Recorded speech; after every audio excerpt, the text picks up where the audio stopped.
यापुढे आपली निशाणी आहे ती मशाल, अन्याय जाळून टाकणारी आणि हुकुमशाही जाळून टाकणारी आपली ही मशाल घेऊन त्यांच्या बुडाला आता जाळून टाकायचंय।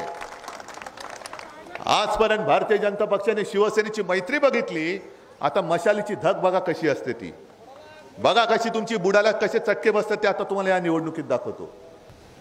आदर्श घोटाळ्याचा उल्लेख केल्याबरोबर अशोकराव तिकडे गेले, म्हणजे सगळी भ्रष्ट माणसं तुम्ही गोळा करताय आणि वरती हिंदुत्वाचा टेंभा मिरवताय। मोदीजी कृपा करून तुम्ही एकतर भ्रष्टतित्व का मिळवावा असं जे आहे ना, आणि भाजपा पक्ष वाढवावा ते तुमचं तुम्ही करा, पण तुमच्या सत्तेच्या हव्यासापायी भ्रष्ट लोक एकत्र घेऊन हिंदुत्व बदनाम करू नका। तुम्ही हिंदुत्वाला डाग लावताय, तुम्ही हिंदुत्वाला कलंक लावताय।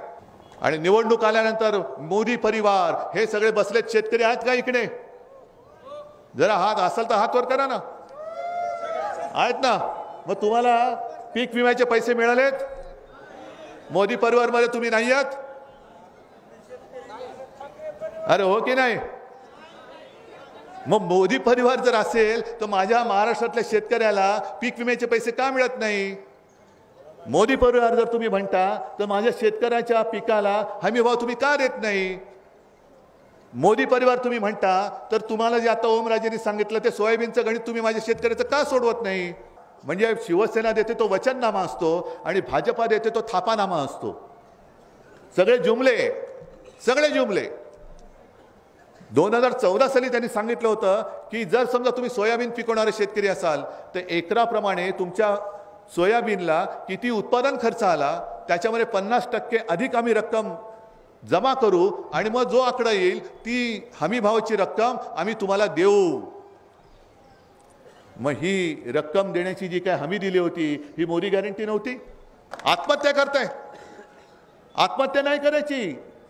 या नालायक सरकारची राजकीय हत्या आता तुम्हाला करावी लागेल।